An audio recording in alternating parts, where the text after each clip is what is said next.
Results continue to trickle in for the Rwandan elections. It seems that Paul Kagame may have secured a fourth term as the president. Over 9 million Rwandans went to cast their votes yesterday for a new government, and Kagame once again won by a landslide victory. Habineza of the Democratic Green Party, an independent candidate, Philippe Mpayimana, ran as the opposition. Let's get some analysis from researcher at the Thabo Mbeki Africa School of Public and International Affairs, Advocate Sipho Mantula. Advocate, good morning to you. Thank you so much for joining us. These numbers, though, I mean, it's really hard not to ignore the numbers. 3 candidates running for the position of president, and Paul Kagame coming out with an astounding 99% of the vote. I mean, what do those numbers tell you about the state of democracy in Rwanda? Fresh morning, Naledi, and Jumbo Africa to your viewers. Naledi, remember the 2017 elections? I think we are seeing a repetition, or what you can say, repetition of Paul Kagame overwhelmingly being voted by the coalition parties.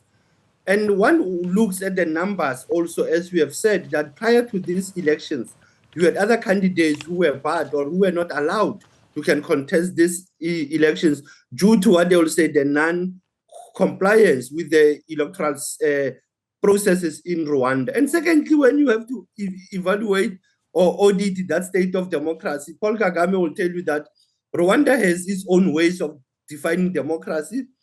When the electorates vote for them in power, you cannot equate it to dictatorship. You can't equate it to the Western democracy.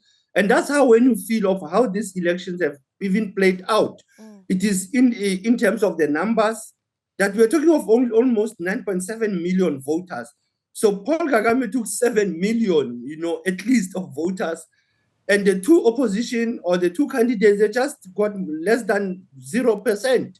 I mean, under 1% each, So that shows you that maybe the people of Rwanda believes in the unifying power of Paul Kagame post-1994, after the genocide, rebuilding of Rwanda in terms of economic growth. So one will assume those are the changes that are pushing Rwandese to be electing their current president. Yeah, but you've got to look at the other candidates, right? I mean, Habineza, for instance, and we in fact spoke to him here on Channel 405 on Sunday. 47 years old, long-time environmentalist. He stood for presidential candidacy in the 2017 elections. And those elections came out with 0.48%, again below 1% in this election. Why continue? You can say that most of them, they are taking this because it's multi-party democracy in Rwanda post the genocide again. And also being young. I mean, he's still under 50, Naledi. If one looks at the age of both of them, the other one being almost 54, Habineza being 47, I think they are taking their try looking at the West Africa practice, where we see young people like Faye in Senegal becoming a youngest president, the Sahel region. But I think for them is to test General Kagame, to say maybe we should test him. I think the same like what you see in Uganda, that in Uganda also you have young people who have been challenging Museveni. So some of us, we think it's healthy for in terms of African democratic practice, but the challenge, it is what we can see now, as we have said earlier, that is there no democracy in Rwanda? But like I said to you, is the electorate that take that critical decision when that day comes. Yeah, of course. So one of the big talking points for any of these presidential candidates has been, how they handle the conflict that is brewing in the DRC. And when we bring up the DRC, it's hard to mention, of course, that to South Africa, we've sent our own troops as well to be part of those power struggles. And one wonders what that does for the future of relations between Rwanda and South Africa, particularly where that conflict is concerned. Now, lady, remember also, as I spoke about the 30 years, when we were ushering our 30 years of freedom and even democracy, Rwanda was going through the genocide. President Ramaphosa, when he was in Rwanda early this year in April, one will look at that. It seems that they are reaching some solution in terms of mending their diplomatic relations. And secondly, as you are saying that we have a SADC mission in the Eastern Congo, they might have to look at the issue of our SADC mission there and also the role of the UN, the role of the AU. So it is very important, Nalit, that the relationship will improve one will have to see our Minister of Foreign Affairs engaging with the one of Rwanda in terms of what I will always call the soft power, cultural, social, and economic relations, without looking at military diplomatic tensions that we have been picking up between Rwanda and South Africa for many years. So for the 7th administration, for this government of national unity, it is important to can ground, engage Rwanda, because the conflict that is in the Eastern DRC have a negative impact in the SADC region, have a negative impact in the broader region. Yeah, I just wonder, you know, as we, of course, have, well, I suppose we're at the tail end of really forming this new government, this new 7th administration. Of course, after this, Rwandans will be forming their government. Certainly, no surprises, it'll be Paul Kagame, of course, forming that next government. One wonders what the way forward then for relations between the two countries, who are economic forces on the continent, really should be, and how it can be improved when you think about that those relations really have historically been strained with, what was it, the former chief of intelligence in Rwanda assassinated here in South Africa. How do we repair those relations between the two countries and the true cost of not doing so? You know, Naledi, in some instance, we have to build them first on social cohesion and nation building blocks. We have to mend our relations on trade, because remember Rwanda at some point when it was chairing the AU, it was pushing the Africa continental free trade. It was insisting on many African countries to be independent from EU. And secondly, as we are talking about those aspects, you still have some of the genociders of Rwanda who were hiding in South Africa. So we might have to also build our relation on justice, TRC methods. How do we deal with the question of the genocide of 30 years? And thirdly, like I said, the soft power knowledge. I think we can learn a lot from Rwanda in terms of environmental cleanness. Despite the issues that we might say Kagame doesn't allow the media freedom, people disappear. But when you think of the environmental cleanness of Rwanda with their project that they've been doing every last Saturday of the month, I think it can better South Africa in terms of the cleanness that we can see in our towns, in our cities, in our townships. Because Rwanda, it has been clear. Military diplomacy also, Naledi, you find Rwanda is active in Mozambique. Rwanda is active in many conflict zones. So we can learn a lot if we have to mend.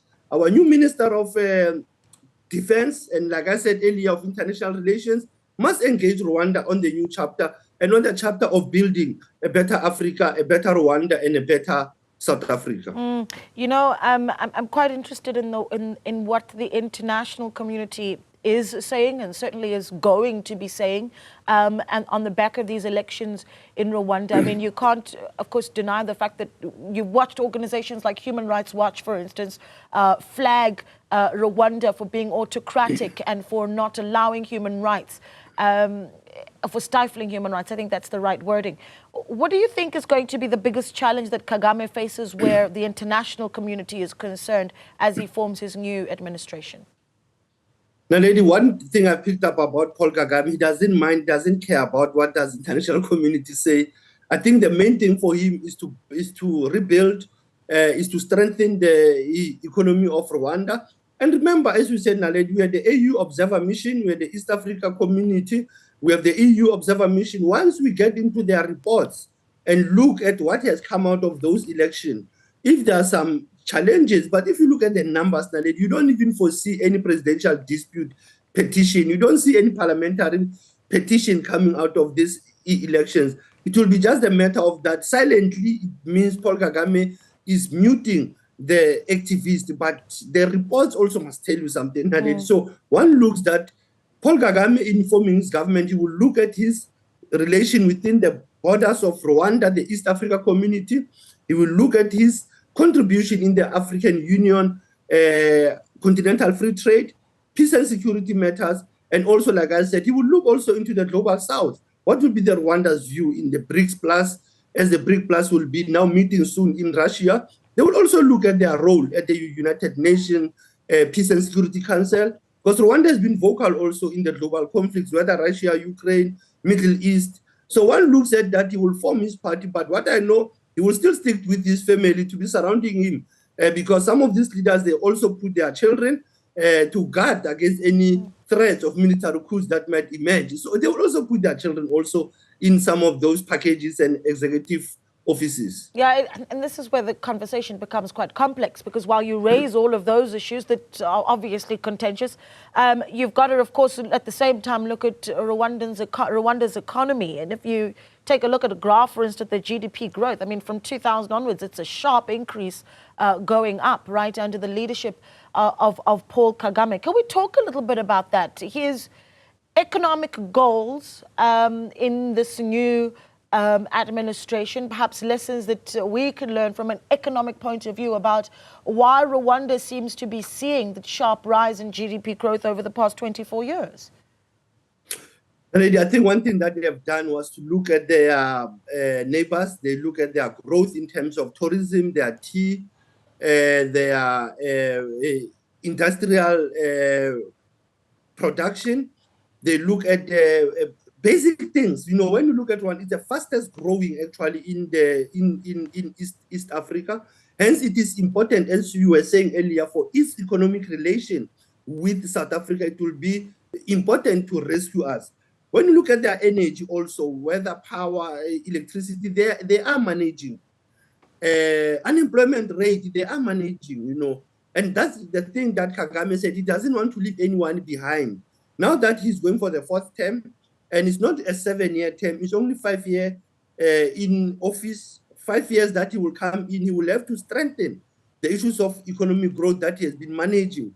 The issue also of Rwanda connecting with countries like Mozambique in the SADC region, it has increased their trading partnership. You look also their role with the British, with this controversial refugee laws that have come out. So you can see that Rwanda is looking at all its benefits, you know, Sister Naledi. And that's where I get worried that people might tend to look Rwanda with a negative view, but they've come out of this genocide, which also there is a myth around it that many people died, both sides. So it is important as they're building economy, also strengthen the social relations with their neighbors, whether Burundi, Tanzania, DRC. It is important for them to build this block of the East Africa regional economy. It won't be Rwanda alone. It is important to build that building block with their regional neighbors.